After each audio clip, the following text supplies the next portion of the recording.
മാന്യ പ്രേക്ഷകർക്ക് എൻ്റെ പ്രണാമം. കുറേ കാലങ്ങൾക്ക് മുമ്പ്, ഇപ്പം അത് അത്ര കോമൺ അല്ല, കുറേ കാലങ്ങൾക്ക് മുമ്പ് പലരും, പ്രത്യേകിച്ച് യുക്തിവാദികളും പുരോഗമനവാദികളും ഒക്കെ ചോദിക്കാറുണ്ട്, മനുഷ്യൻ ചന്ദ്രനിൽ എത്തിയില്ലേ? 1969 ചന്ദ്രനിൽ നീൽ ആംസ്ട്രോങ്ങും എല്ലാം ഇറങ്ങിയത്. ഇത് 2019 ആവാറായി. ഏതാണ്ട് 50 വർഷം, 50 60 വർഷം ആവാറ്, ഷഷ്ടിപൂർത്തി ആവാറായി. 69, 79, 89, 99, 2009, 2019, 50 വർഷമായി. ഗോൾഡൻ ജൂബിലി ആവാൻ പോവാണ്. ഇത്രയും മനുഷ്യൻ പുരോഗമിച്ചതിന് ശേഷവും നമ്മൾ ഈ പഴയ കാര്യങ്ങളിൽ ജീവിക്കുന്നു എന്ന് പറയാറുണ്ട്. ആ സ്റ്റേറ്റ്മെന്റ് അതേപോലെ ഇരുന്നോട്ടെ, അത് തെറ്റാണോ ശരിയാണോ എന്നൊന്നും ഞാൻ പറയുന്നില്ല. പക്ഷെ മനുഷ്യൻ ചന്ദ്രനിൽ എത്തി എന്ന വരി ചില വ്യക്തികളുടെ മനസ്സിൽ ഇപ്പോഴും ഉണ്ട്. ഇത്രയും സയൻസ് പുരോഗമിച്ചിട്ട് ചില വ്യക്തികളുടെ ഉള്ളൂ കേട്ടോ, എല്ലാവരുടെയും ഒന്നും ഇല്ല. വളരെ വിരളമായിട്ട് ചില വ്യക്തികൾ, അങ്ങനെയുള്ളവർ എനിക്ക് കത്തെഴുതുകയോ ഇമെയിൽ അയക്കുകയോ വിമർശിക്കുകയോ ഒന്നും ചെയ്തവരല്ല. ഇപ്പൊ അങ്ങനെ ഒരു സ്ഥലത്തും പറയുന്ന കേൾക്കാറുമില്ല. എങ്കിലും നമ്മളൊന്ന് ചിന്തിക്കാം, ഈ പ്രപഞ്ചത്തിന്റെ വലിപ്പം എത്രയുണ്ടെന്നൊന്ന് ചിന്തിച്ചു നോക്കാം. എത്ര ട്രില്യൺ ട്രില്യൺ ട്രില്യൺ ട്രില്യൺ പ്രകാശവർഷമായിരിക്കും ഈ പ്രപഞ്ചത്തിന്റെ ഡയമീറ്റർ?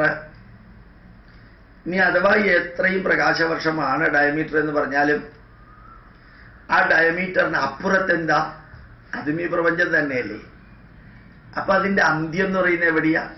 അന്ത്യം എന്ന് പറയുന്നത് ഇല്ല. നാന്തം ന മധ്യം ന പുനസ്തവാദ്യം. തുടക്കവും മധ്യവും അന്ത്യവും ഇല്ല. അപ്പൊ ഇല്ല എന്നുള്ളതൊന്ന് ആലോചിച്ച് നോക്കുക. അനന്ത സർപ്പം, അനന്തം, അവസാനമില്ലാത്തത്. ആ പ്രപഞ്ചത്തില് billions and billions and billions of ഗാലക്സികളുണ്ട്. ബില്യൺസ് ഓഫ് ഗാലക്സികളുണ്ട്. അങ്ങനെയുള്ള ഗാലക്സികളിൽ ഒരു ഗാലക്സിയാണ് മിൽക്കി വേ ഗാലക്സി എന്ന് പറയുന്നത്. മിൽക്കി വേ ഗാലക്സിയിൽ തന്നെ എത്ര സോളാർ സിസ്റ്റം ആണുള്ളത്? എത്ര solar system? Millions of solar system. ആ സോളാർ സിസ്റ്റത്തിൽ ഒരു സോളാർ സിസ്റ്റമാണ് നമ്മളുടെ നവഗ്രഹങ്ങളുള്ള സോളാർ സിസ്റ്റം. ആ സോളാർ സിസ്റ്റത്തിൽ ഇപ്പോഴും പുതിയ ഗ്രഹങ്ങൾ ഉണ്ടെന്ന് കണ്ടുപിടിച്ചുകൊണ്ടിരിക്കുന്ന ഒരു കാലഘട്ടത്തിൽ 2017 ഒരു ഗ്രഹമാണ് ഭൂമി എന്ന് പറയുന്നത്. അതിലാണ് നമ്മൾ ജീവിക്കുന്നത്. അതിൻ്റെ ഒരു സാറ്റലൈറ്റ് ഉപഗ്രഹമാണ് ചന്ദ്രൻ. ആ ചന്ദ്രനിൽ ഒന്ന് കാലുകുത്തി വന്നിട്ടേ ഉള്ളൂ, ഒന്നും ചെയ്തിട്ടില്ല. അവിടെ വീട് വെച്ചിട്ട് താമസിക്കാനൊന്നും തുടങ്ങിയിട്ടില്ല. അപ്പൊ ഈ പ്രപഞ്ചത്തെ ഒന്ന് മനസ്സിൽ ധരിക്കുക, പ്രപഞ്ചത്തെ ഒന്ന് മനസ്സിൽ കണ്ടുകൊണ്ട് ഭൂമിയുടെ ഉപഗ്രഹമായിട്ടുള്ള ചന്ദ്രനിലേക്ക് മനുഷ്യന് 1, 2, 10, 20 പ്രാവശ്യം കാലുകുത്തി വന്നു എന്നുള്ളതും കൂടി ഒന്ന് കമ്പയർ ചെയ്യാം. എന്നിട്ട് ശാസ്ത്രം എത്ര പുരോഗമിച്ചു എന്ന് നോക്കാം. ശാസ്ത്രം എത്ര പുരോഗമിച്ചു എന്ന് നോക്കാം. യുറാനസിലേക്കും നെപ്റ്റ്യൂണിലേക്കും പ്ലൂട്ടോയിലേക്കും എല്ലാം വോയേജർ പോയിട്ടുണ്ട്. പക്ഷെ പോയി അതിൻ്റെ അടുത്തു കൂടെ പോയിട്ട് ഫോട്ടോ എടുത്തിട്ടേ ഉള്ളൂ.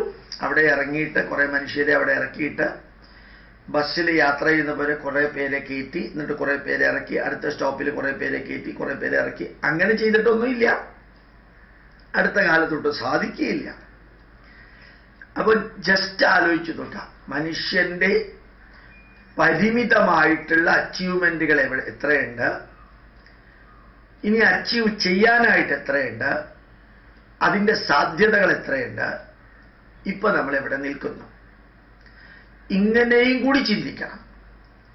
1ാം ക്ലാസ്സിൽ പഠിക്കുന്ന കുട്ടി തറ പറ പന എന്നൊക്കെ എഴുതി കഴിയുമ്പോൾ ഞാൻ എന്തോ പഠിച്ചു എന്ന ധാരണ കുട്ടിക്ക് ഉണ്ടാവും. പക്ഷെ ഇങ്ങനെ ഉയരത്തിൽ ഉയരത്തിൽ ഉയരത്തിൽ പോയി കഴിഞ്ഞാൽ PhD എടുക്കുമ്പോൾ ഫൈറ്റോ കെമിസ്ട്രി എന്നൊരു വാക്കുണ്ട്. ചെടികളിലുള്ള കെമിക്കൽസിനെ കുറിച്ച് പഠിക്കുന്നതാണ് ഫൈറ്റോ കെമിസ്ട്രി. അത് തന്നെ എത്രയോ 35 മില്യൺ കോമ്പൗണ്ടുകളുണ്ട്. മനസ്സിലാക്കിയെടുത്തോളം അത് ഇനിയും കൂടിയിട്ടുണ്ടാവും. ഈ 35 മില്യൺ കോമ്പൗണ്ടുകളിലെ എത്ര കോമ്പൗണ്ടുകളുടെ സ്ട്രക്ചർ മനുഷ്യൻ കണ്ടുപിടിച്ചിട്ടുണ്ട്? ഒരു ചെടിയുടെ കാര്യമാണ് ഞാൻ പറയുന്നത്. ഒരു ചെടിയുടെ സെല്ലില് 700ഓളം എൻസൈമുകൾ, 700ഓളം ടൈപ്പ് എൻസൈമുകൾ ഒരു സെല്ലില്, ഒരു പുല്ലിലെ സെല്ലിലാണ് ഞാൻ പറയുന്നത് ഉണ്ട്. അപ്പോൾ മഹത്തായതിനെ കുറിച്ച് എത്ര നമുക്കറിയാം? പ്രപഞ്ചത്തെക്കുറിച്ച് സൂക്ഷ്മതയിൽ വെച്ച് ഏറ്റവും സൂക്ഷ്മമായതില് എത്ര നമുക്കറിയാം? വെറുതെ ഇങ്ങനെ ഒന്ന് ചിന്തിച്ചു നോക്കാം. എന്നിട്ട് നമ്മൾ ചിലതിനെയൊക്കെ കീഴടക്കി എന്ന് പറയുന്നത് നമ്മൾ കണ്ടുപിടിച്ചു, അല്ല കണ്ടു പഠിച്ചു, ഏതാന്നുള്ളത് ദൈവത്തിനെ അറിയുള്ളൂ. അത് തന്നെ ശരിയല്ല. ഇപ്പൊ ധാരാളം ഡോക്ടർമാർ പറയുന്നുണ്ട്, മെഡിക്കൽ സയൻസിന്റെ പരിമിതമായ അറിവിന്റെ ഉള്ളിലിരുന്നുകൊണ്ട് ഞങ്ങൾ പറയുന്നു, ലിവറിനെ കുറിച്ചുള്ള പരിമിതമായ അറിവിന്റെ ഉള്ളിൽ നിന്നുകൊണ്ട് ഞങ്ങൾ പറയുന്നു. നമ്മുടെ ഇൻസ്റ്റിറ്റ്യൂട്ടില് ഇന്റർലോക്ക് ബ്രിക്ക് ഇടുന്നൊരു വ്യക്തിയുണ്ട്. അദ്ദേഹത്തിന്റെ മകൾക്ക് സുഖമില്ലായിരുന്നു. വെല്ലൂർ മെഡിക്കൽ കോളേജിൽ പോയപ്പോഴത്തേക്കും ബോൺ മാരോ ട്രാൻസ്പ്ലാന്റ് ചെയ്യണം, 28 ലക്ഷം രൂപ വേണം. 12 ലക്ഷം ടാറ്റ കമ്പനിക്കാരുടെ അവരുടെ സർവീസിൽ ബാക്കി 10-16 ലക്ഷം രൂപയാക്കണം, ഉണ്ടാക്കണം.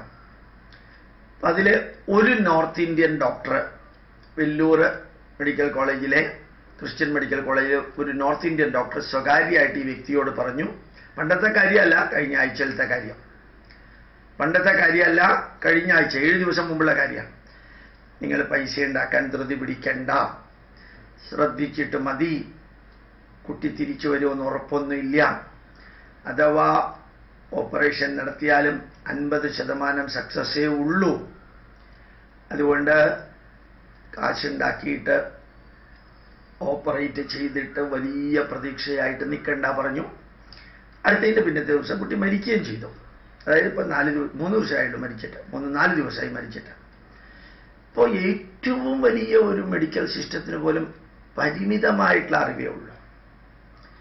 എൻ്റെ അടുത്ത ബന്ധു കഴിഞ്ഞ അതിൻ്റെ മുമ്പിലത്തെ വർഷം ജൂലൈ മാസം 7-ാം തീയതി ആൾമോസ്റ്റ് മരിച്ചു. 20 ഡോക്ടർമാരടങ്ങുന്ന ടീം പറഞ്ഞു, ഇത് ഞങ്ങൾ വിചാരിച്ചാൽ ഒന്നും ചെയ്യാൻ പറ്റില്ല, സാർ എന്താ വിളിച്ചാൽ ചെയ്തോളൂന്ന് എന്നോട് പറഞ്ഞു. ഞാൻ പറഞ്ഞു, എൻ്റെ കൂട്ടത്തിൽ ജീവിച്ച വ്യക്തി ഇനി എൻ്റെ മടിയിൽ കിടന്ന് മരിക്കട്ടെ, ഇവിടെ ആശുപത്രി കിടന്ന് മരിക്കണ്ട. ഇപ്പൊ ഡോക്ടർ പറഞ്ഞൊരു വരിയുണ്ട്, ഡോക്ടർ മധുസൂദനൻ പറഞ്ഞൊരു വരിയുണ്ട്, മെഡിക്കൽ സയൻസ് പൂർണ്ണമായിട്ടും ഗ്യാരണ്ടി ചെയ്ത വ്യക്തികൾ മിനിറ്റുകൾ കൊണ്ട് പോയിട്ടുണ്ട്. ആ വരി ഞാൻ ഒരിക്കലും മറക്കില്ല, എൻ്റെ ഓട്ടോബയോഗ്രഫിയിൽ എഴുതിയിട്ടുണ്ട്. മെഡിക്കൽ സയൻസ് 100% ഗ്യാരണ്ടി ചെയ്ത വ്യക്തികൾ മിനിറ്റുകൾ കൊണ്ട് പോയിട്ടുണ്ട്.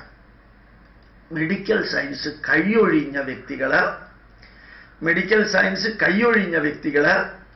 മിനിറ്റുകൾ കൊണ്ട് തിരിച്ചു വന്നിട്ടുമുണ്ട്.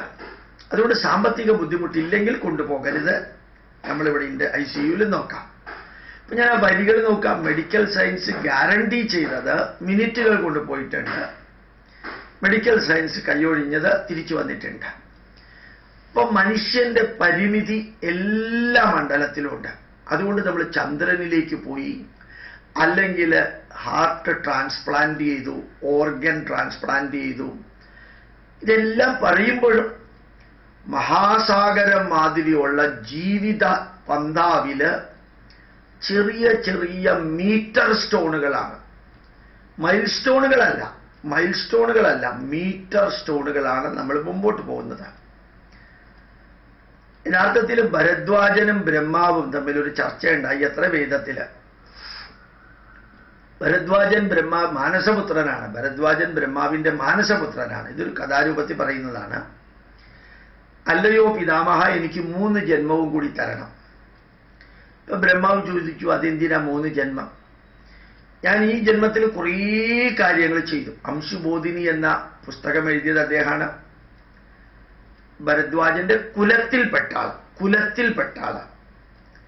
യന്ത്രസർവസ്വം, വിമാനതന്ത്രവും അതൊക്കെ എഴുതിയത് ഭരദ്വാജന്റെ പേരിലാണ്. ആ കുലത്തിലെ മഹർഷിയാണ്. ഇപ്പൊ ബ്രഹ്മാവിനോട് ചോദിച്ചു, എനിക്ക് 3 ജന്മം കൂടി വേണം. ബ്രഹ്മാവ് ചോദിച്ചു, എന്തിനാ 3 ജന്മം? ഇനിയും കുറച്ചുകൂടി പഠിക്കാനുണ്ട്, അത് അടുത്ത 2 ജന്മം കൊണ്ട് തീർക്കാനാണ് 3 ജന്മം. അപ്പൊ ബ്രഹ്മാവ് പറഞ്ഞു അത്രേ. ഇതൊരു കഥാരൂപത്തിൽ ഇമാജിനറി കോൺവെർസേഷനാണ്, ചരിത്രപരമായിട്ടുള്ളതല്ല. ബ്രഹ്മാവ് എന്ന് പറയുന്ന വ്യക്തി ഉണ്ടായിട്ടില്ല. ഇമാജിനറിയാണ്. ത്രിമൂർത്തി സങ്കല്പം. മകനെ ഭരദ്വാജ, നീ ഒന്ന് പുറകോട്ട് തിരിഞ്ഞു നോക്ക് എന്ന് പറഞ്ഞു. അത്രയും. ഭരദ്വാജൻ തിരിഞ്ഞു. 3 ഉജ്ജ്വലമായിട്ടുള്ള മലകൾ, അതവിടെ ഉണ്ടായിരുന്നതാണ്. അപ്പൊ ഈ ബ്രഹ്മാവ് പറഞ്ഞു, മകനെ നീ അവിടെ ചെന്ന് നിന്റെ കയ്യില് കൊള്ളാവുന്ന അത്രയും മണ്ണുമായിട്ട് തിരിച്ചു വരാൻ പറഞ്ഞു. ഭരദ്വാജ ഹോവാച, ഇങ്ങനെയാണ് തുടങ്ങുന്ന ആ മന്ത്രം. ഭരദ്വാജൻ ശരി ഞാൻ പോകാമെന്ന് പറഞ്ഞു. മണ്ണുമായിട്ട് തിരിച്ചു വന്നു. ഒരു കൈ നിറച്ച് മണ്ണുമായിട്ട് തിരിച്ചു വന്നു. എന്താ പിതാമഹ അങ്ങനോട് മണ്ണ് കൊണ്ടുവരാൻ പറഞ്ഞത്? എന്നിട്ട് ബ്രഹ്മാവ് പറഞ്ഞു അത്രേ, നീ ആ മണ്ണിലേക്ക് നോക്കാം. ഭരദ്വാജൻ ആസ് യൂഷ്വൽ മണ്ണിലേക്ക് നോക്കി. ഇനി പുറകോട്ടുള്ള മലയിലേക്ക് നോക്കാം. അദ്ദേഹം തിരിഞ്ഞു നിന്ന് മലയിലേക്ക് നോക്കി. എന്നിട്ട് ബ്രഹ്മാവ് പറഞ്ഞു അത്രേ, നീ ഇത്രയും കാലം പഠിച്ചത് നിന്റെ കയ്യിൽ എത്ര മണ്ണുണ്ടോ ആ അളവിന് തുല്യമായിട്ടാണ് നീ പഠിച്ചത്. ഇനി പഠിക്കാനും അറിയാനുമുള്ളത് തിരിഞ്ഞു നോക്കിയാലുള്ള 3 മലകളില്ലേ, അത്രയുമാണ് അറിയാനും പഠിക്കാനും ഉള്ളത്. ഇനി എത്ര ജന്മം വേണമെന്ന് പറഞ്ഞുകൊള്ളുക. ഭരദ്വാജൻ പറഞ്ഞു, ഇനി എനിക്ക് ജന്മമൊന്നും വേണ്ട. അതായത് പഠിക്കാനുള്ളത് 3 മലകളുടെ അത്രയും, പഠിച്ചത് ഒരു കൈക്കുമ്പിൾ മണ്ണിന്റെ അത്രയുമാണ്. ഇതാണ് ചന്ദ്രനിലേക്ക് നമ്മൾ പോയി എന്ന് പറഞ്ഞ് ശാസ്ത്രം വളർന്നു എന്ന് പറയുന്നവര്. ശാസ്ത്രം വളർന്നില്ല എന്നല്ല ഞാൻ പറയുന്നത്. വളരേണ്ടതും അറിയേണ്ടതും കാണാത്തതും അറിയാത്തതിൻ്റെയും അളവ് കമ്പയർ ചെയ്യുമ്പോൾ മാത്തമാറ്റിക്കലി ചന്ദ്രനിലേക്ക് പോയത് infinitesimally small, negligibly small, ignorably small, അത്രയേ ഉള്ളൂ അതൊക്കെ എന്ന് വെറുതെ ചിന്തിക്കുക. ഗോപാലകൃഷ്ണൻ പറഞ്ഞത് ഞാൻ പറഞ്ഞ സ്വീകരിക്കണമെന്ന് നിർബന്ധമൊന്നുമില്ല. ഞാൻ വെറുതെ ചിന്തിക്കാൻ വേണ്ടി മുമ്പിലിട്ട് തന്നേ ഉള്ളൂ. വേണമെങ്കിൽ സ്വീകരിക്കുക, അല്ലെങ്കിൽ സ്വീകരിക്കേണ്ട. ഇത് സ്വീകരിച്ചാലും സ്വീകരിച്ചില്ലെങ്കിലും എനിക്കും നിങ്ങൾക്കും ഒന്നും സംഭവിക്കാനും പോണില്ല. പ്രണാമം, നമസ്കാരം.